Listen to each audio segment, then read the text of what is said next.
교회의 모임의 두 가지를 말한다면 오늘 이렇게 모여서 함께 예배드리는 대모임 예배와 또 작은 모임인 공동체 모임이 있습니다. 일부 교회에서는 이 예배와 공동체를 두 날개로 비유하면서 이 예배와 공동체가 함께 잘 날개의 역할을 할 때 비상하고 날아갈 수 있다, 이런 식으로 이제 표현하는 부분도 있습니다. 그만큼 예배와 공동체의 중요함을 얘기하고 있습니다.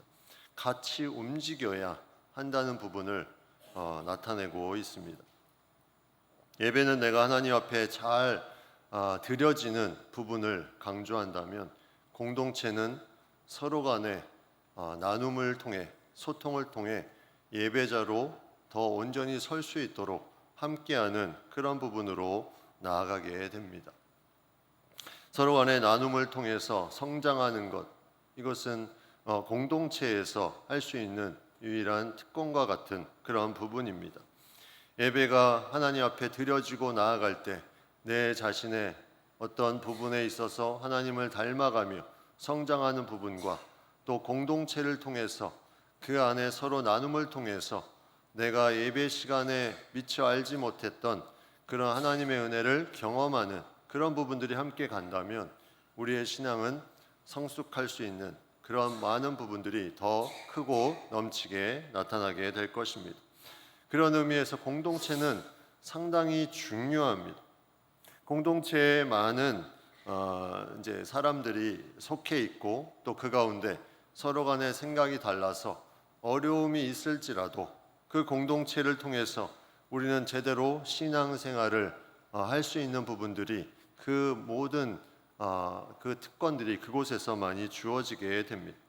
서로를 위해서 기도할 수 있고, 서로를 위해서 도와줄 수 있고, 서로의 아픔을 함께 해줄 수 있는 그 부분이 공동체에서 계속 나타나게 되는 거죠. 우리는 예배를 드리고 삶에 이어지는 부분에 있어서는 많이 연약함을 내가 스스로 알 수 있습니다. 예배는 드렸는데 삶에는 그렇게 크게 달라지지 않는 부분들이 있을 수 있다는 거죠. 그런데 그것을 제대로 예배와 삶이 연결시켜주는 부분을 바로 이 공동체를 통해서 우리가 할 수 있습니다. 나의 연약한 부분, 나의 그런 연약하고 나약한 부분들을 함께 일으켜 세워줄 수 있는 그 공동체, 그 모임을 통해서 내 자신을 성찰할 수 있고, 어떤 부분을 더 깊이 나아가야 되는지를 알 수 있기 때문입니다. 예배와 공동체 생활을 경험하는 것, 이것을 계속해서 신앙생활을 하는 것, 이것은 시간이 지나고 횟수가 지나면서 우리가 쌓이게 됩니다.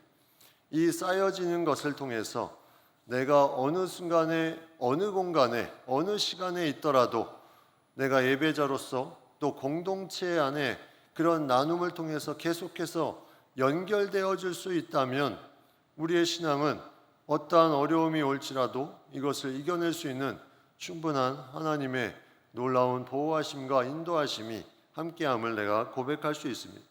그런데 이것이 약하면, 예배가 이 모든 것이 끊어지고 공동체가 또 단절되는 부분들이 생겼을 때, 이제는 이러한 믿음 가운데 제대로 살 수 없는 그런 부분들이 있기 때문에 우리는 예배와 공동체에 대한 부분을 중요시 여기면서 함께 할 수 있는 부분들을 계속 찾아 나아가야 됩니다.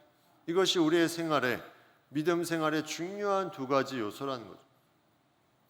구약시대 제사제도를 생각해 보면, 사실 이 제사제도에는 공동체라는 개념이 너무나 제한되어 있었습니다. 제사장을 중심으로 해서 예배를 드려지고, 또 제사장을 중심으로 해서 모든 것들이 이루어지는 부분들이 그 가운데 있었습니다. 구약시대의 제사제도는 하나님께서 하나님의 백성들의 죄를 사하시고 또 하나님과 화목함을 이루기 위해서 이 부분을 주셨는데, 그 중심에 제사장이 있었고, 그리고 그 모든 속죄에는 대제사장이라는 직분을 통해서 인간의 죄를 다 속해주는 그러한 계속 반복되는 제사를 드리는 것이 이 구약 시대였습니다. 하나님의 백성들이 어떻게 하면 더 깊이 나아갈 수 있을까? 이것이 제사라는 것을 통해서 집중되며 나아갔는데, 이 모든 구약의 제사를 바로 새롭게 만드시고 그 길을 넓혀주신 분이 예수님, 예수 그리스도이십니다. 오늘 예수님을 오늘 본문에는 큰 대제사장이라 이렇게 오늘 본문에 말씀하고 있습니다. 대제사장의 직분을 가지고 있는 그 모든 사람들이 했던 것을 예수님이 감당하셨지만, 이것과는 차원이 다른 더 놀라운 일을 감당하셨다. 이 차원이 무엇이냐? 바로 예수님은 단번에 자신의 몸을 들으심으로 더 이상의 반복되는 제사가 없게 만드셨다는 것입니다. 그리고 주님께서 이 모든 십자가상에서 대신 자신의 몸을 들이실 때 휘장이 갈라지면서 이제 대제사장만이 들어갈 수 있는 그 지성소에 누구나 들어갈 수 있도록 개인이 누구나 하나님께 나아갈 수 있는 길을 열어주셨다는 것입니다. 이것은 개인적으로나 공동체적으로나 만남의 폭이 넓어진 것입니다. 내가 제사장을 의지했던 그 구약시대에서 이제 그 만남의 폭이 개인적으로도 나아갈 수 있을 뿐만 아니라 공동체적으로도 하나님 앞에 나아갈 수 있는 이 길이 넓혀졌다는 것, 이것은 차원이 다른 그런 대제사장의 역할을 예수님이 감당하셨음을 우리가 생각해 볼 수 있습니다. 이러한 예수님이 이 땅에 오셔서 그 직분을 감당하시고 우리가 이 예수님의 놀라운 사랑을 베푸심을 믿으면 우리가 죄 사함을 받고 죄인에서 의롭다함을 받는 의인으로서의 삶을 살게 된다. 이것이 놀라운 우리의 믿는 도리, 우리의 믿음의 중심이 된다는 것을 우리가 생각해 보게 됩니다. 그래서 성경은 믿는 도리를 굳게 잡아라 이렇게 말씀하고 있습니다. 너의 이 믿는 도리를 굳게 잡아라. 예수님께서 너를 위해서 행하신 그 놀라운 일을 굳게 잡고 어느 순간에나 흔들리지 않고 나아가는 것이 중요하다. 여기에 예수님께서 우리를 위해서 하셨던 부분들을 오늘 15절 말씀에는 이렇게 말씀하고 있습니다. 우리에게 있는 대제사장은 우리의 연약함을 동정하지 못하실 리가 아니요 모든 일에 우리와 똑같이 시험을 받으시니로되 죄는 없으시니라. 하나님으로서 예수님이 이 땅에 오셔서 인간의 몸으로 오셔서 우리의 연약함을 동정해 주신다. 그리고 모든 일에 우리와 똑같이 시험을 받으셨다. 인간이 연약해서 당하는 그 시험들, 유혹들 모든 것을 받으셨지만 죄는 없으시다. 이 말씀을 하고 있습니다. 우리의 모든 것을 다 아시고 그것을 연약함을 동정하시고 또 시험을 받으시지만 죄는 없으시다. 죄를 짓지 못하신다는 거 아니라 죄 자체가 없으신 분. 그런데 다시 생각해 보면 우리의 연약함을 동정하거나 또 모든 일에 우리와 똑같이 시험을 받은 이 경험이 예수님을 예수님 되게 한 것이 아니라 이미 예수님은 인간의 모든 것을 알고 계셨습니다. 인간이 어떤 연약함이 있는지, 어떠한 시험을 받고 있는지 다 알고 계셨습니다. 그럼에도 불구하고 이 땅에서 그 인간의 당하는 부분을 친히 다 담당하면서 인간의 그 모습 가운데 깊이 들어가셨던 이 예수님의 사랑을 우리가 묵상해야 됩니다. 여기에 중요한 이 하나님의 사랑이 있습니다. 우리가 그냥 다른 차원의 예수님께서 우리를 도와주신 것이 아니라 이 땅에 오셔서 우리 인간이 당하는 그 모든 것에 깊이 들어오셔서 함께 우리의 연약함을 동정해 주시고 시험 당하는 그 유혹들 가운데 인간이 당하는 그 부분을 직접 경험하셨다는 것, 이것이 바로 예수님의 놀라운 우리를 향한 사랑이라는 거죠. 여기서 동정한다는 것, 연약함을 동정한다는 것이 나오는데 이것은 히브리어로 심파데오라고 말합니다. 이거는 다른 사람의 곤란한 사정에 대해서 동정심을 느끼는 겁니다. 무언가 동정심을 느끼며, 다시 말하면 공감해 주는 거예요. 그 영혼에 대한 공감을 해주는 것. 예수님께서 영혼에 대한 공감을 해주십니다. 우리의 연약함과 우리의 시험당함에 대해서 공감해 주시는 분, 이것이 바로 예수님이 우리에게 주신 놀라운 사랑이요 긍휼을 베푸심이라는 것입니다. 성경은 계속해서 말씀합니다. 베드로전서 3장 8절 말씀에 마지막으로 말하노니 너희가 다 마음을 같이하여 동정하며 형제를 사랑하며 불쌍히 여기며 겸손하며, 마음을 같이하여 동정하며, 내가 동정하는 것, 공감해 주는 것의 전제 조건은 마음을 같이하는 것이다. 예수님이처럼 우리의 마음을 같이하여 동정해 주셨다는 거죠. 예수님의 공동체 하면 누가 떠오릅니까? 예수님의 공동체는 12제자가 먼저 떠오릅니다. 12제자를 부르시고 제자 삼고 함께 다니시면서 그 공동체에서 예수님이 생활하셨죠. 그런데 예수님의 공동체는 12제자뿐만 아니라 다니시면서 일상 가운데 만났던 모든 사람들이 예수님의 공동체였습니다. 그리고 손가락질 받고 억압받는 세리와 죄인들도 예수님의 공동체였습니다. 예수님께서 그 모든 것에 함께하면서 그들이 아파하고 힘들어하는 부분들을 다 함께 해주시며 그 연약함과 그들의 시험당함에 그러한 부분들을 다 아시고 함께 공감하며 나아가셨다는 것. 예수님은 죄가 없으시다. 이 연약함을 동정하는 예수님이 죄가 없으시다는 것은 인간의 그 모든 것을 공감하는 것을 완벽하게 공감해 주시는 분이시다. 그 모든 것이 완벽하게 인간의 마음과 하나 되어서 공감해 주시는 분이시다. 이것을 말씀하고 있습니다. 다시 말하면 예수님의 공감 능력은 무한대다. 무한대. 어떠한 사람일지라도 이 공감 능력이 무한대다. 이것을 말씀해 주고 있습니다. 이러한 하나님의 놀라운 능력이 예수님과 함께하니 예수님은 어떠한 사람도 공감하지 못할 사람이 없습니다. 이것은 인간의 모든 것을 다 아시고 예수님이 죄가 없으시기에 이 부분을 감당해 주시고 함께 해주시는 부분, 그것이 바로 우리에게 지금 우리가 여기에 있는 놀라운 은혜로 우리에게 고백되어질 수 있는 부분입니다. 예수님은 이 땅에 계실 때 귀신을 쫓아내셨습니다.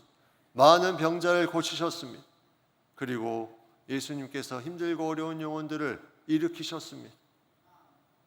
귀신을 쫓아내고 병든 사람을 고쳤다는 사실, 이것이 예수님에게 중요했을까요? 내가 가진 그 병, 내가 어려움에 있는 그 병을 고치는 것, 이것이 예수님에게 중요했을까요? 예수님은 마음만 먹으시면 언제든지 귀신을 쫓아내고 병을 고치고 문제를 해결해 줄 수 있는 분입니다. 언제든지 할 수 있는 것은 그것은 그렇게 중요한 부분이 아니죠. 예수님이 쫓아내고 치유하고 회복시키고 문제 해결하는 것, 이것은 예수님의 중심에 가장 큰 관심사가 아니었습니다. 그건 인간의 관심사입니다. 우리 인간은 어떻게 하면 문제를 해결받을까? 어떻게 하면 내가 치유될까? 어떻게 하면 이 모든 어려움에서 회복될까가 인간의 관심사지만 예수님은 그거는 언제든지 할 수 있기 때문에 그것이 관심사가 아니었습니다. 예수님의 관심사는 바로 사람, 우리 자신이었다는 겁니다. 우리 자신이 어떠한 모습으로, 어떠한 환경으로 이 아픔을 가지고 있는가, 연약함을 동정하시는 이 예수님의 마음, 거기에 대해서 공감하시는 그 예수님의 마음, 그것을 우리가, 이 시선을 우리가 생각해야 됩니다. 인도네시아에 다녀오고 또 지난주에 보고가 끝났지만 거기에 대한 부분을 조금 더 얘기를 하고 싶은 마음이 있는데, 지난 주일에 보고 때도 내용이 있었지만, 그때 인도네시아 단기 선교 기간에 집회를 하면서 이제 여러 가지 일들이 있고 있었는데, 그 중에 귀신 들린 한 여인이 있었습니다. 우리가 예배 드릴 때는 그런 광경을 볼 수는 없지만, 이제 뒤에서 소리 지르면서, 처음에는 소리만 지르다가 이제 앞으로 이제 나오는 그런 상황을 보게 됐습니다. 저와 이제 그 바탐섬에서 그 이제 통역을 위해서, 도움을 위해서 함께 해주신 선교사님과 그 현지 목사님이 그 귀신 들린 여인을 위해서 대적하며 붙잡고 기도하기 시작했습니다. 개인적으로 기도하면서 어떤 생각이 들었냐면, 얘 귀신 안 나가면 어떡하지? 한국에서 선교사님까지 오셔가지고 현지인들과 함께 기도하는데 얘 계속 저러고 있으면 어떡하지? 하는 약간의 불안감이 있었습니다. 그래서 막 강하게 이마에도 손을 대고 기도를 했는데 계속해서 소리 지르면서 이 귀신이 떠나질 않는 겁니다. 그런 중에 드는 생각이, 저나 선교사님이 이 귀신을 쫓아내는 것이 아니라 현지 목사님이 쫓아내야 되겠다. 그래서 저는 약간 뒤로 빠져서 현지 목사님 등에 대고, 마치 모세가 아말렉과의 전쟁에서 아론과 훌리의 어떤 그 모세의 팔을 들어서 승리한 것처럼 그 현지 목사님의 등을 대고 중보하며 기도하기 시작했습니다. 그러다 한 10여 분이 지났나 이 여인이 잠잠해지고 어느 정도 이제 정리가 되고 예배는 마무리되었습니다. 이 현지 목사님은 본인이 귀신을 쫓아냈다는 것에 예배 후에 얼굴을 보니 미소가 가득 의기양양한 모습으로 나아갔습니다. 성도들에게 영적인 영향력을 잘 흘러갈 수 있는 그 부분에 목사님이 이 부분을 감당하셨다는 것에 저희도 너무나 큰 기쁨이 되었습니다. 그런데 뒤에 생각해 보니까 과연 예수님의 초점은 어디에 있었을까? 예수님은 귀신이 떠나가고 떠나지 않는 것에 초점이 있으셨을까? 다시 생각해 보니 그것이 아니었습니다.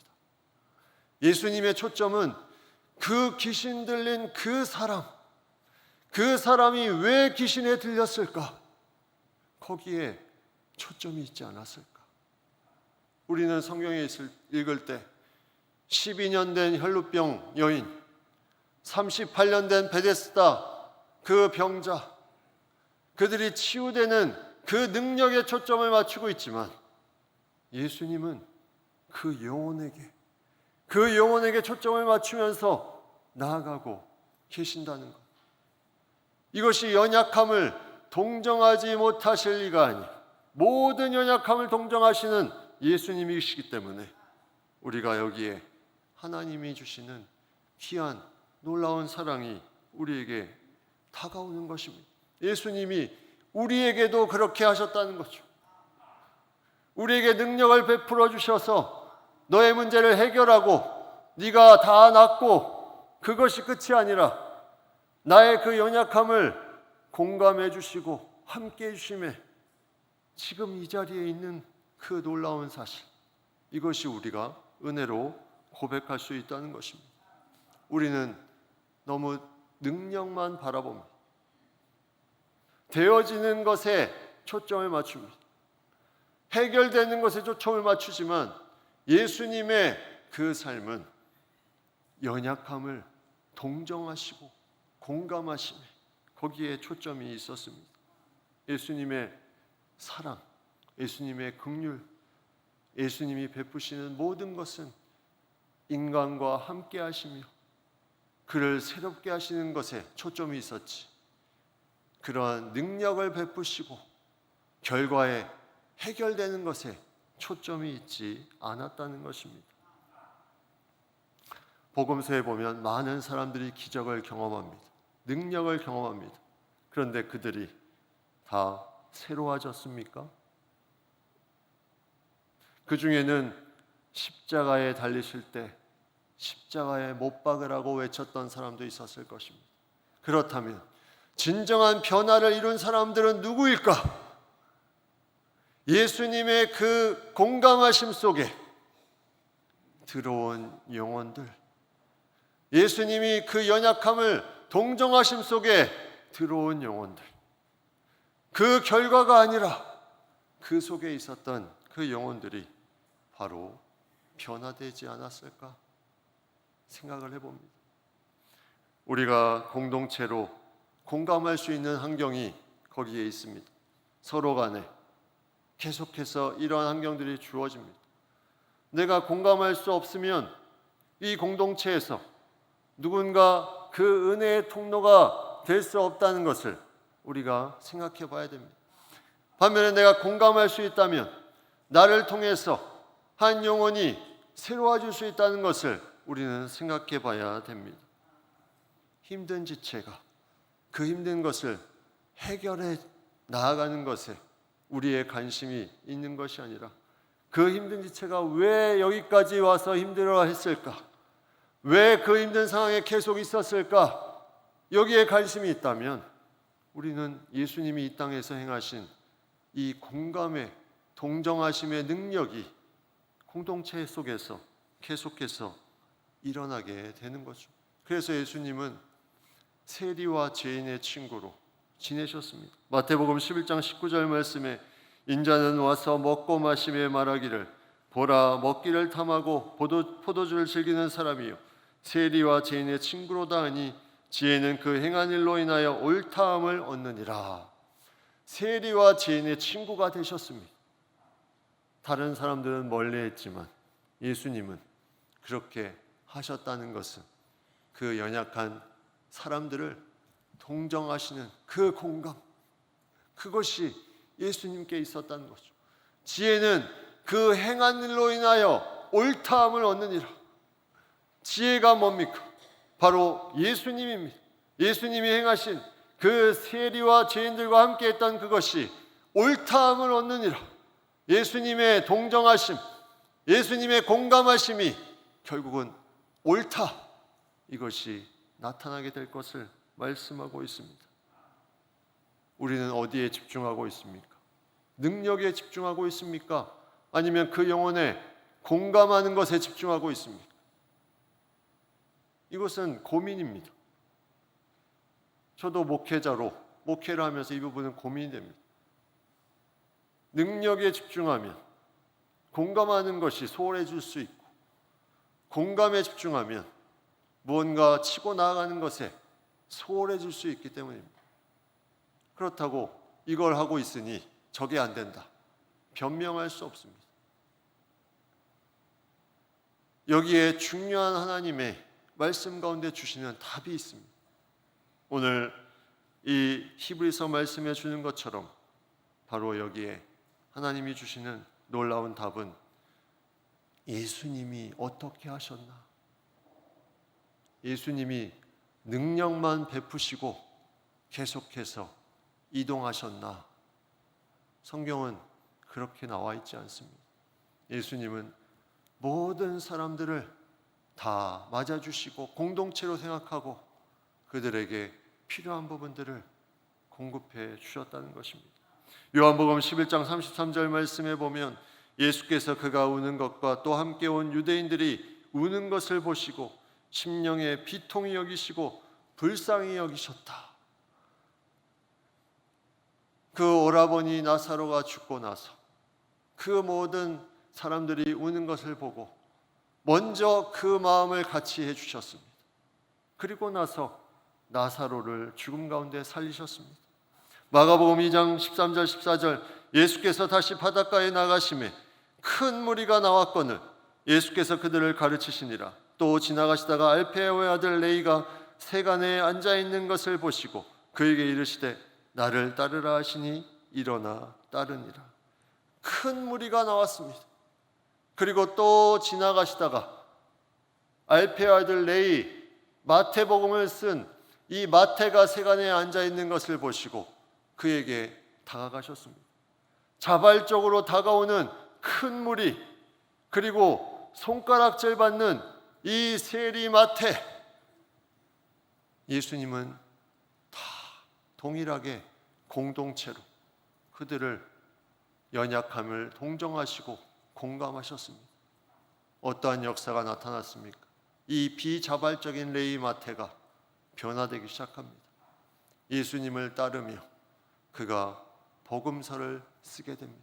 그것이 바로 마태복음입니다. 예수님의 공감의 능력이 여기에서 나타났습니다. 그냥 지나쳤다면 그러한 놀라운 역사가 이루어지지 않았을 텐데 예수님이 그냥 무심코 앉아있는 그 영혼에게 찾아가서 공감하셨더니 이 놀라운 역사가 나타났습니다. 우리는 율법주의라는 말을 많이 합니다. 율법주의가 왜 무서운 겁니까? 여기에는 공감이 없기 때문이에요. 율법주의는 자기가 세워진 기준에 의해서 모든 것을 판단하기 때문에 여기는 그 영혼에 대한 공감의 자리가 없습니다. 그렇기 때문에 이것이 무서운 거예요. 영혼을 살리는 것이 아니라 영혼을 아프게 하는 것입니다. 예수님의 그 사랑은 그것이 아니었습니다.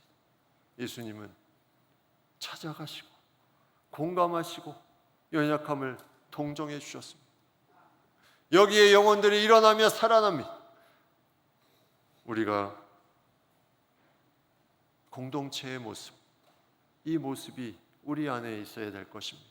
우리가 셀을 개강하고 모임 가운데 나아갑니다. 셀 공동체는 초대교회의 공동체를 따라서 우리가 이러한 예수님의 그 공감의 그 능력이 나타나길 원하는 마음으로 우리가 함께 공동체 생활을 합니다. 여러분이 공동체에 대한 부분에 중요성을 가져야 됩니다. 초대교회의 모습을 보면 이렇습니다. 사도행전 2장 44절 46절 말씀에 믿는 사람이 다 함께 있어 모든 물건을 서로 통용하고 또 재산과 소유를 팔아 각 사람의 필요를 따라 나눠주며 날마다 마음을 같이하여 성전에 모이기를 힘쓰고 집에서 떡을 떼며 기쁨과 순전한 마음으로 음식을 먹고 사도행전 4장 32절에 믿는 우리가 한 마음과 한 뜻이 되어 모든 물건을 서로 통용하고 자기 재물을 조금이라도 자기 것이라 하는 이가 하나도 없더라. 이게 어떠한 모습입니까? 바로 연약함을 동정하며 공감하는 희한 모습입니다. 한 마음과 한 뜻으로 예수님께서 이 땅에 오신 것이 인간의 눈높이에 맞추며 한 마음과 한 뜻이 되어서 그들의 연약함의 그 모든 것을 아시기 때문에 그 모든 것을 담당하시고 십자가에 나아가셨던 것처럼 우리의 공동체도 내가 연약함으로 낮아지며 함께 할 수 있다면 그 공동체는 놀라운 하나님이 기뻐하시는 귀한 공동체가 될 것입니다. 그 믿음으로 우리가 나아가는 것, 우리의 공동체, 이 연약함을 동정하는 공동체가 되기를 원합니다. 저 사람 왜 저럴까? 저 사람은 왜 변화가 안 될까? 이것이 아니라 그 사람의 상황으로 들어가는 공동체가 되기를 원합니다. 예수님이 그렇게 하셨습니다. 그러한 가운데 하나님의 놀라운 공동체의 능력이 나타납니다. 그래서 우리가 공동체 모임을 하는 거예요. 대그룹에서 할 수 없었던 부분을 그렇게 공동체로 모여서 그 나눔을 통해서 내가 그것에 함께 공감하며 연약함을 동정함으로 공동체의 놀라운 하나님의 함께 하심을 경험하는 것입니다. 그렇기 때문에 우리는 이 공감의 능력을 위해서 기도해야 됩니다.